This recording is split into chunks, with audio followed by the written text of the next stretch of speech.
If you're struggling to improve in Counter-Strike, there's a couple things that you're definitely doing wrong that I want to tell you in this video. A lot of you guys have dreams of becoming a professional Counter-Strike player, or maybe you just want to rank up and play in the higher levels of Faceit or Premier, and you don't know how to get there, but I'm going to show you guys some of these tips that will definitely help you get to that goal, so you can become the Counter-Strike player that you actually want. And these tips actually aren't hard at all. You just have to make sure that you guys watch the whole video and really try to learn what I'm telling you guys, and you'll notice a big improvement in your Counter-Strike gameplay. But before I get into that, here's a quick word from the sponsor of the video. Struggling to improve in Counter-Strike, it probably means that you aren't learning. And if you aren't learning, either you have a really big ego and you think you're always right, or maybe you aren't breaking down rounds that you're playing and trying to understand why things have happened. If you want to improve, you have to be a literal sponge and absorb everything that you're seeing and asking yourself questions on why certain things are happening. It could be, why did this guy decide to swing me at this timing? Why was my lurk timing wrong when my teammates were pressuring in mid? I walked out, there were still people on the site. These are things that you have to break down. One of the best compliments that I've ever received from my current coach was how fast I learn. He can tell me that I'm doing something wrong and I can quickly fix it because I have the trait of being a fast learner. Now, some of you guys may not be a fast learner, which means you might have to study the game a little bit harder and really ask yourself questions on why certain things are happening. A lot of times when I'm watching demos, I'm sitting there asking myself questions. Why did Robs lurk out at this timing? And I really look at the map and try to understand what certain pressure that FaZe might be applying on a part of the map that gives Robs this timing that he thinks he could go get a kill. There's so many things that you have to look at when you are trying to learn, but it's most important that you ask yourself questions when you are studying the game, so then you can pretty much set yourself up to find answers. Because if you're just nonchalant, just studying the game, not knowing what you're doing, you're not going to learn anything. Also, being open-minded is very important because when you go into a game, you can learn from good players and even bad players. When I get bad players on my team, always watch their gameplay and always think about what they're doing wrong and why it's wrong. And sometimes I do try to tell them and sometimes I don't. It depends how big of an ego these players actually have, but you can learn from any type of player. Now, when you do get a good player on your team, don't be afraid to ask him questions as well. You know, why he did a certain play or why he took a certain timing, because there is some really helpful players out there that will help you in your game. So don't be afraid to ask questions. And then once you get over the fear of asking questions and even learning from the bad players, you're going to notice a big improvement, not only in just your game and maybe your mechanics, but your game sense will improve as well. And if you can absorb all that information, you'll notice a big improvement in your game. Now, this next tip is something that I preach a lot, and it's having a playstyle. Having a playstyle creates so much consistency, and you will become a master at that playstyle. I always look at Naf, who is a really good lurker, or someone like Robs, and they are someone that has mastered their role. Now, I talk about mastering your role a lot because in Counter-Strike in North America at the moment, there's not a lot of players that stick to one role. They switch up from being an IGL to an AWPer to an entry fragger, and they always ask themselves why they can't move up in the scene. But if you master your role, then you're always going to be needed in a team. Let's say I was someone that mastered the lurking role like Naf or Robs, and one of the top NA teams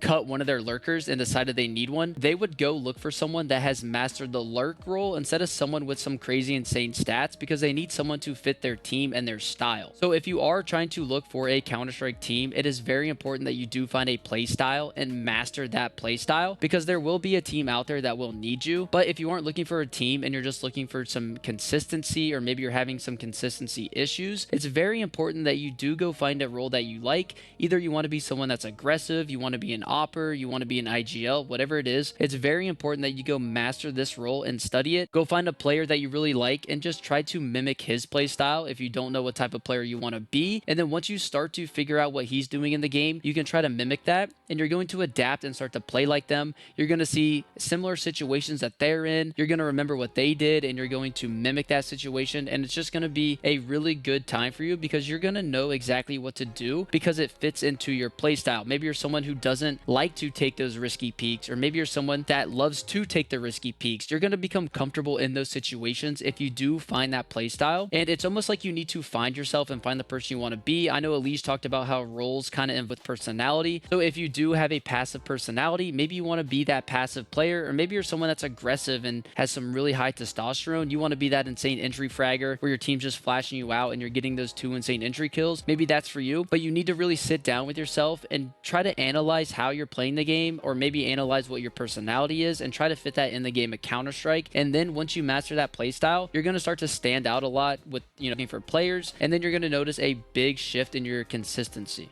Now, the next thing that you have to do is train. You have to consistently train so you are constantly improving. And some days are going to be better than others because what goes up must come down, but also what goes down must go up. Even though that's a little cliche saying, it really is true. You're going to have your good days and you have to come to terms with that. Even Muncie has bad days and sometimes bad events, but they are comfortable and willing to understand that they can't play perfect 24/7. So when those events do happen, they just go back to their normal training. They don't change anything. They're not changing their settings. They're trusting the process that they're in, and they're trusting the training that they're doing to really work on themselves so they can keep on performing at their current level. Now, if you don't have a training routine, I have made some videos in the past on how you can improve your aim, improve your mechanics, improve your game sense. So you guys should go check those out if you haven't watched those already. But develop a training routine and you will notice your consistency going up, and you'll also notice really big improvement. But when you do make a training routine, you have to make sure that you have the discipline to keep on doing it, because if you don't have the discipline and you're not doing your training routine, you're just not going to improve at all. You have to really trust in yourself and trust in your routine that eventually it will work, and you may not even see results for a month or 2 months. It could be all the way up to 3 months where you're not noticing that improvement. But the most important thing is that with your training routine, you are applying in-game situations. So maybe you are going into deathmatch or playing some retake servers and not just working on your aim. You want to make sure that you are working on the mechanics in those clutch situations. You're working on pre-fire maps because you're someone who likes to go get the opening kills. You have to really build your training routine to make sense and not just build a training routine that's working on your aim, because you want to make sure that you're developing yourself in all aspects of the game with game sense, mechanics, understanding the meta. There's so many things that really go into that. Training routine is you do some retake servers and then you do a pre-fire map, and then 2 days a week you might watch a couple demos just to make sure you're keeping up with the meta. And I think that is a really good training routine to do. So if you don't have one already, you want to make sure that you go find yourself a good training routine, and then you'll notice yourself improving at a faster rate. Now, the last tip that I have is very important because this involves mindset. I talked about being open-minded earlier in the video, but it's very important that you always stay open-minded, because if you walk around having an ego, you're not going to learn at all. Having an ego, just think that you're always doing the right thing and that everyone is just terrible, but you can learn from everybody in this game. Even the guy that's the lowest elo in Premier, he might be someone that you can learn from. When I play against, good pug stars, I like to go back and watch the demo on how they beat me and what they did, and I do learn a lot about how they abuse the mechanics in CS2. So even though